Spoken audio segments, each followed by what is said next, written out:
Well, we are in for a real treat, a real TriMet board meeting treat. You know, there's very few things you can look forward to. But we're going to have a presentation from Mr. Safety himself, Harry Sapporta. This should be good, man. Here we go. And actually where we're going with all of that. So Harry's put together a little presentation that I think we wanted to go through very quickly.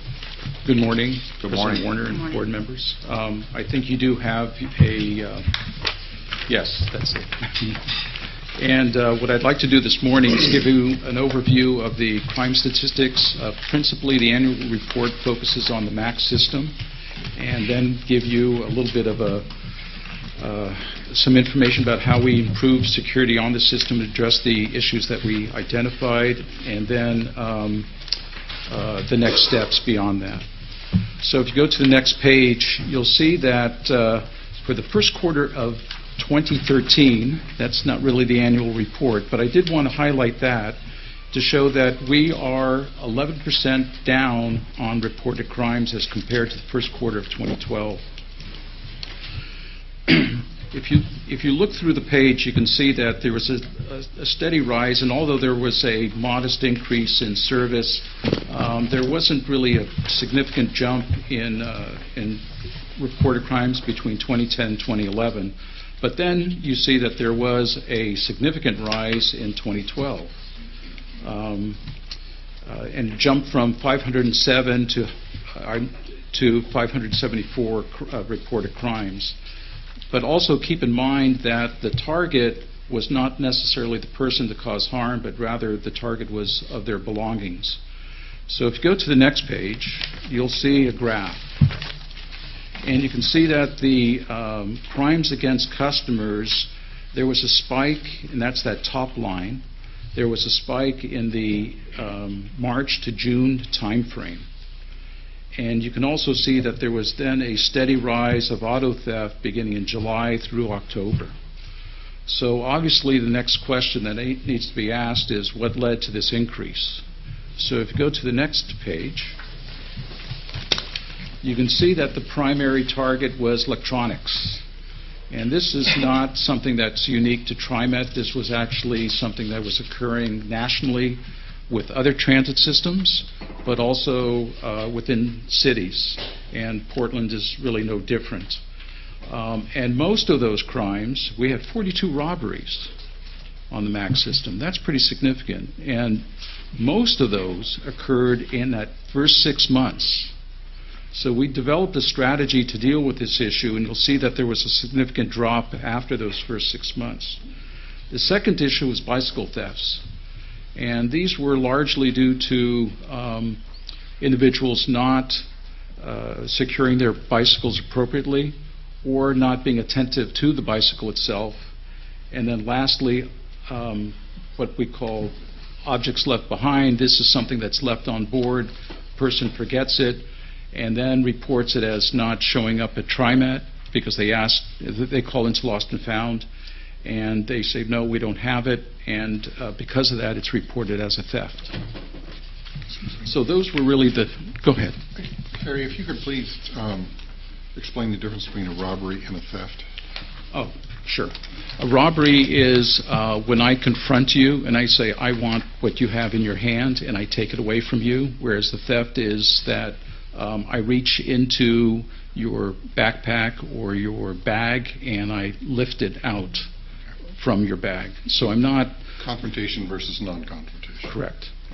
That's the difference. Thank you. And so we saw a lot of confrontational taking of belongings, and that was quite alarming, and we needed to address this. So if you go to the next page, you'll see that the auto thefts nearly increased. There was nearly an increase of 56%, and the primary target were older Hondas and Toyotas. That's because they're very, very easy to steal. And that's what we saw as the rise. And then if you go to the next page, and I'll get to some of the strategies in just a minute. There were really four principal park and ride stations where the auto thefts were occurring, and those are the Gresham City Hall, Gateway, Park Rose, and Sunset. And you can see that when you compare it to the 2011 numbers to the 2012 numbers, there was a significant increase, particularly at Gateway. So what were the strategies? And that's on your next page. It was really fourfold. To address the rise in criminal activity, first we increased presence on the system, particularly at the transit centers to thwart the auto thefts. That was one activity. We used a combination of police officers and security forces, as well as the TriMet supervisors. We increased presence on the trains themselves, and that was to address the theft issue and the robberies. We also created a special investigation team, and this team was actually it was pretty significant because they were credited with apprehending a group of individuals that were targeting our customers and stealing this. Once we put the team together, identified the individuals, and made several arrests, there was an enormous drop-off in the number of robberies. We still continued to see thefts, but not nearly to the degree that we saw it before. The other tactic was to better educate the public. How to secure their bicycle better, how to secure their automobile, not leave valuables in plain view, and also how to better secure your electronics. It's amazing when you ride the train or the bus and you'll see individuals literally holding the device out for someone to walk by and just snatch it out of your hand. And those were the robberies that we were seeing. We also use something called decoy cars, and it's exactly what it is. It's set up as a sting to draw the thief in, and then we make the arrest. So we use those in several locations, and that was somewhat successful. There was a very large arrest that was made in Beaverton, and this individual was credited for not only stealing cars at our transit centers, but also on city streets as well. So that's the brief overview, and I think it's important to remember that crime on the system is low, that the investigations and really the analysis helps to develop the strategies to combat criminal activity, and also key to this is presence on the system, and we make every effort to increase that presence to the extent possible. So what are the next steps? Obviously, we'll continue to monitor the data. We'll continue to build upon our partnerships with other law enforcement agencies and then improve on our strategies. And as I said before, we're already seeing 11% drop in the crime rate.